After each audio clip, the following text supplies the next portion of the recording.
All right. I'm rolling on podcast, bro. Okay, guys, so Star Wars, it's a thing that we all absolutely love.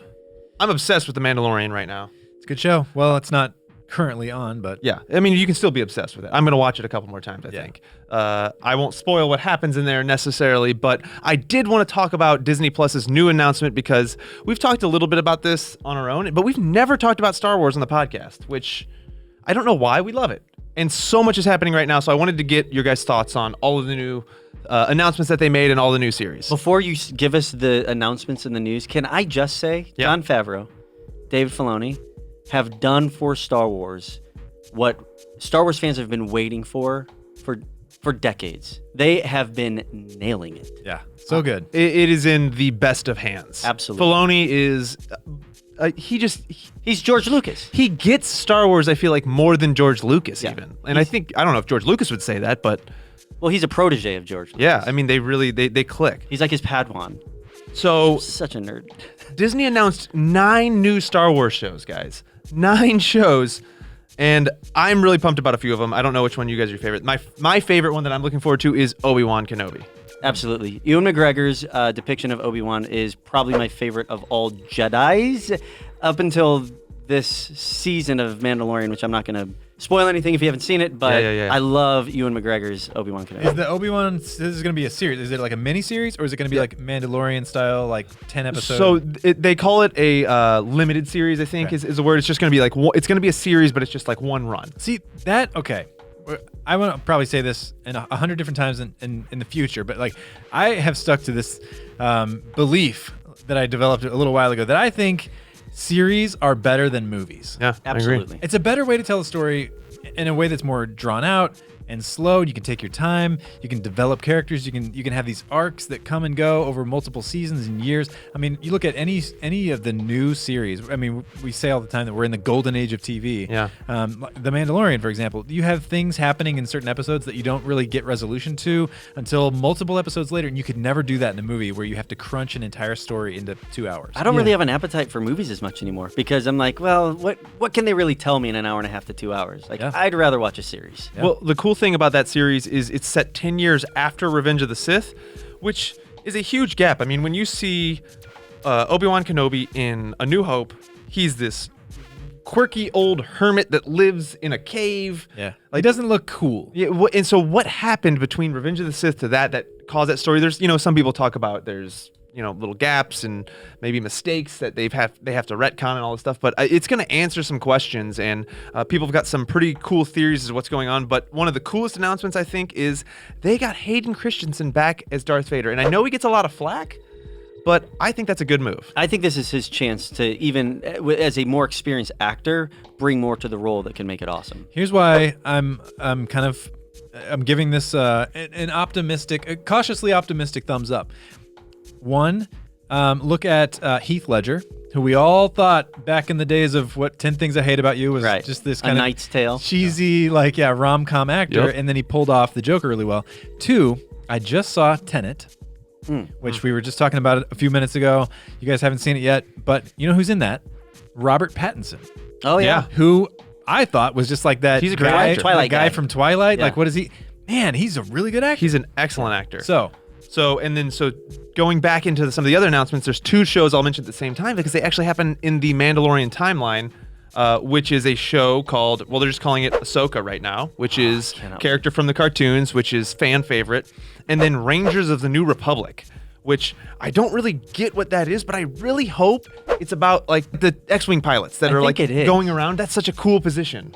Isn't it going to be about like park rangers, like in the New Republic? Like, maybe guys that walk around the forest and like make sure that like the deer are being. It's a sequel to Parks and Rec. Okay, Parks and Rec of the New Republic. Can I just say, Rosario Dawson, in my opinion, I cannot get over how perfectly she personifies Ahsoka. Amazingly. And now not everything is going to be live action. There's another series they've announced called The Bad Batch, and none of us have really gotten too much into the animated Star Wars yet. I've just started to get into it now, so I can kind of learn a little bit of the backstory of some things. And it is really cool. The Bad Batch is about a few clones that have like abnormalities that have caused them to be like awesome soldiers. So I thought the Bad Batch was going to be animated. Is it going to be live action? No, it's going to be animated. So Okay. yeah, it's not all animated. That Okay. one's going to be an actual animated thing, and it's going to focus around these clone commandos. They call them Clone Force 99, and they say they're designated unique mutations that makes them extremely skilled and excellent soldiers, which is a cool concept Yeah, it because like the idea of the clones is like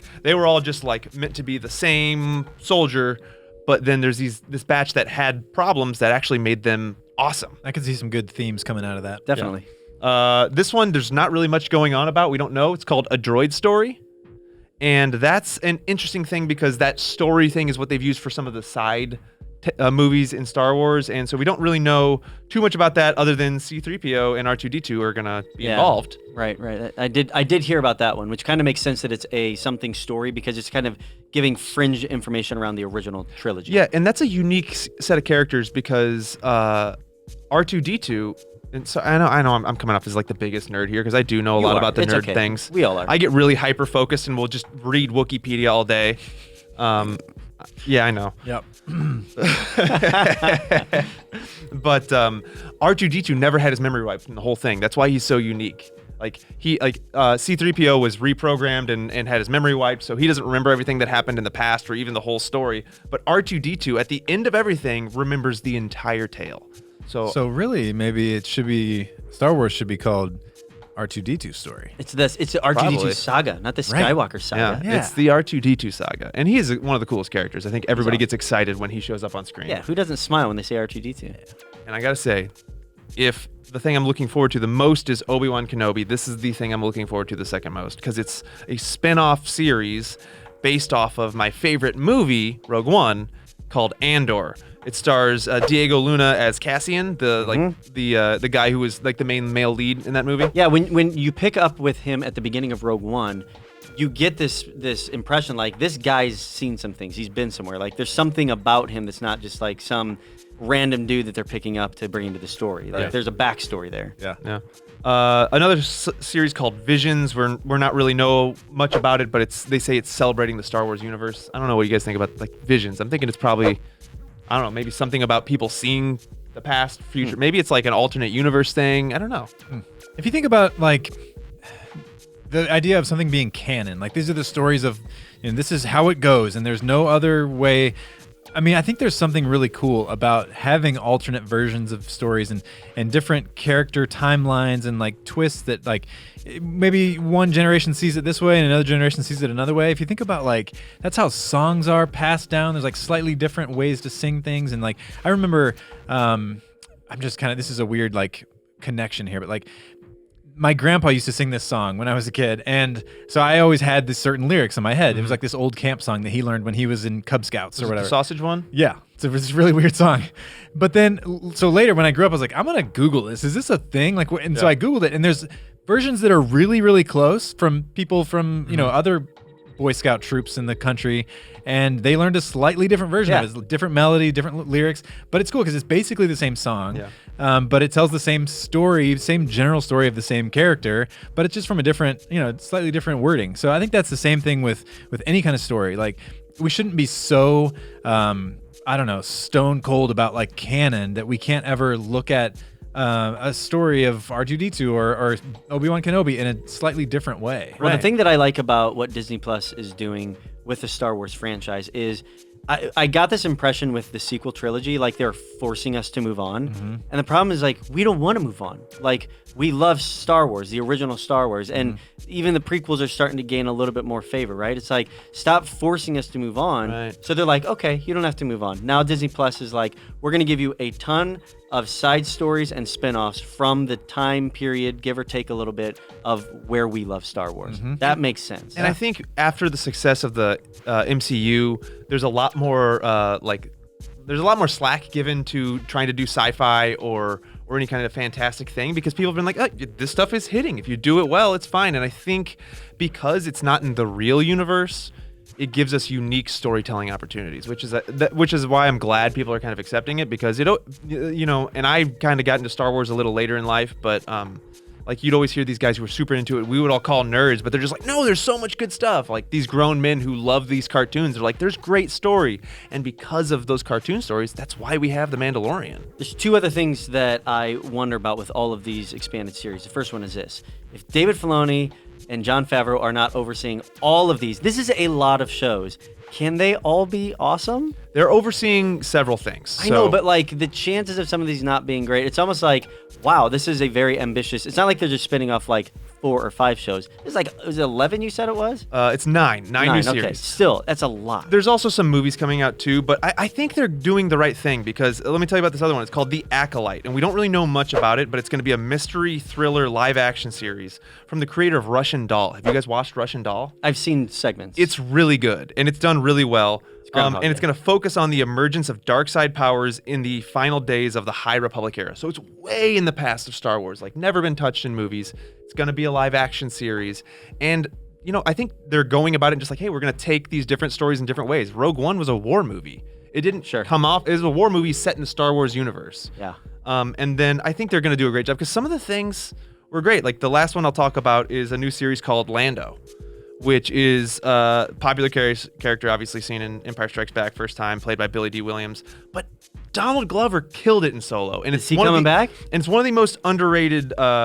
It's one of the most underrated movies in the Star Wars universe. I think. Agreed. It's really great, but we don't know what's going to happen. Not much is said about it, except it's going to be an event series.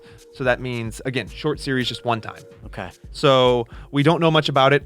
I think a lot of people are kind of hoping they'll do some flashbacks, flash forwards, like kind of use both of those actors in that role, possibly. Who knows? But either way, you've got 2 awesome actors who really kill that role. The other thing that I heard that I'm going to be excited about, because they're kind of now taking a page out of MCU, is especially the Mandalorian-centric shows or characters, you know, Din Djarin, Bo-Katan, Boba Fett.